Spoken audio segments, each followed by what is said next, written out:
그러니까 이 마포대교 시찰하는 것처럼 보이는 사진 여러 가지 비판이 있었는데도 추석 연휴 때 보면은 추석 인사도 대통령과 함께 하는 김건희 여사의 이렇게 볼 모습. 겁니다. 본인의 권력적 행보가 드러나는 것을 성찰하는 것이 아니라 우리의 기획 노출이 뭐가 잘못됐지? 이렇게 보는 거죠. 그렇기 때문에 야, 이 노출로 하지 말고 이 노출로 해봐 이렇게 되는 거거든요. 예. 그러니까 이제 쉽죠, 이해가. 아, 그럼 그 다음 행보가 어떻게 될 것인가. 저는 그런 것들을 이렇게 좀 쉽게 그 권력의 수준을 알아야 네. 그 권력의 수준으로 우리가 이렇게 판단할 수 있지 않습니까? 어. 이 권력의 본질과 핵심의 수준, 그 수준의 머리 속에 들어가서 판단해 보는 것이 가장 적절한 상상이다. 저는 이렇게 봅니다. 그러니까 지금까지 겪어봤던 정권과 너무나 다르기 때문에 국민들 한동훈 입장에서 좀 대표가- 당황스러웠던 것 한동훈 대표가 예. 외계인이라고 적절히 표현해 준. 저는 사실은 한동훈 대표가 그 얘기를 할 때 예. 실은 야당에서 이 정권과 윤석열 대통령 부부를 외계인이라고 비판해 주기를 본능적으로 알았다고 생각합니다. 이 뭐 계엄 비판하면서 그 그 외계 얘기를 그 워딩을 얘기? 꺼냈을 때 아. 본능적으로 그것을 되받아치면서 결국 그 외계인이라는 단어가 윤석열 대통령과 이 정권을 향할 것이라고 저는 본능적으로 알았다고 생각합니다. 예. 뭔가 노린 그 단어 선택이다. 노렸는지 아닌지 모르겠지만 그 정도도 모를 정도로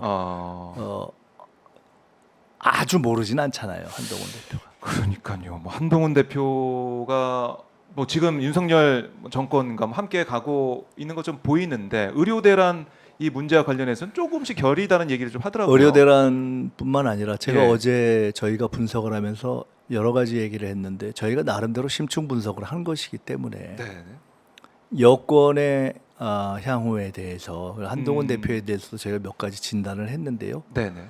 윤한 갈등은 겸상불가의 이 신뢰회복 붕괴 국면으로 들어갔기 때문에 한 대표의 차별화는 더 강화될 것이다. 저는 이렇게 그래요. 얘기했고요. 예.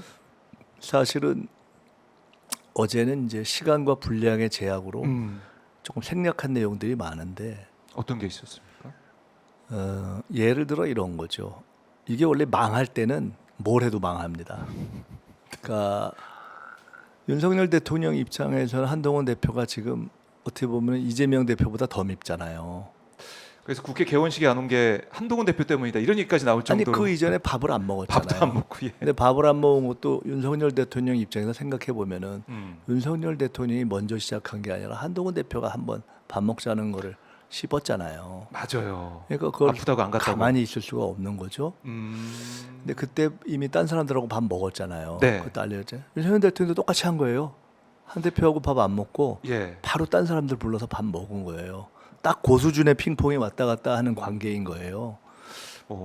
삐진 모습이네 서로. 뭐, 밥 먹는 자리에 안 왔다고. 그러니까 대등한 관계라고 봐야죠.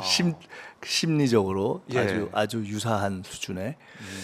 근데 그러니까 윤석열 대통령 입장에서는 사실은 한동훈 대표가 대표인 것도 보기 싫을 것이고 여권에 자기 뒤를 잇는 어차피 그쪽이 대통령은 안 됩니다. 네. 정권은 그 교체가 되는데 후보조차 되는 것을 보기 싫을 겁니다. 그런데 그러면 다른 후보가 되기를 바라겠죠. 윤 대통령 입장에서는 그리고 그럴 그걸 거다. 어떻게 되기를 뭐 기대하거나 지원할 힘도 지금 없지만 지원하거나 뭐 이렇게 하지 않겠습니까? 네. 그리고 한동훈 대표의 대타가 되기를 바라는 분들도 그 과정에서는 윤 대통령 측과 그 주변의 힘이라도 얻기를 바라겠죠. 잠룡들의 그런데 움직임. 슬픈 것은 네. 그렇게 윤석열 대통령의 힘을 한동훈 대표 교체와 대타가 되는 과정에 이용하는 수 있는 분들조차 마음속으로는 그리고 전략적으로는 윤석열 대통령과의 차별화를 할 수밖에 없을 겁니다. 결국 윤석열 대통령은 한동훈이 미워서 딴 사람으로 바꿔도 더한 차별화와 버림을 받을 겁니다. 그것은 불가피한 거죠. 국민이 싫어하고 버리는데 어떤 바보가 윤석열 대통령 손을 잡겠어요. 그래서 저는 이 여권 내에서의 윤석열 대통령의 고립화는 네. 그거는 뭐 막을 수가 없겠네요. 그건 피할 뭐 수가 없는. 본인이 자초하는 것이죠. 네. 그렇다고 저는 봅니다.